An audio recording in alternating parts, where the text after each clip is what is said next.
মিথিলা, তুই ভালো আছিস? কিছুদিন ধরে তোকে চুপচাপ দেখছি, ক্লাসও করিস না। আমি ভালো আছি রাইহান, সব ঠিক আছে। তোকে দেখে তা মনে হচ্ছে না। তুই চাইলে আমাকে বলতে পারিস, আমি আছি তোর সাথে। আমরা সবাই কোনো না কোনো সময় বিষণ্ণতা বা হতাশায় পড়তেই পারি। শোন, বিষণ্ণতা লুকিয়ে রাখার মতো কোনো বিষয় নয়।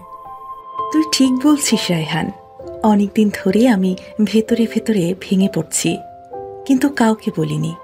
হতাশা বা বিষণ্ণতা মানে একা যুদ্ধ করা বা সব শেষ হয়ে যাওয়া নয় মিথিলা। তুই চাইলে আমি তোকে প্যাসিলকে নিয়ে যেতে পারি, যেখানে সব কথা খুলে বলবি।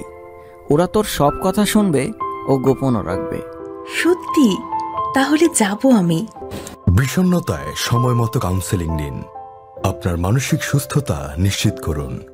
বিষণ্ণতা লুকিয়ে না রেখে কথা বলুন প্যাসিলকের দক্ষ ও অভিজ্ঞ সাইকোলজিস্টদের সাথে।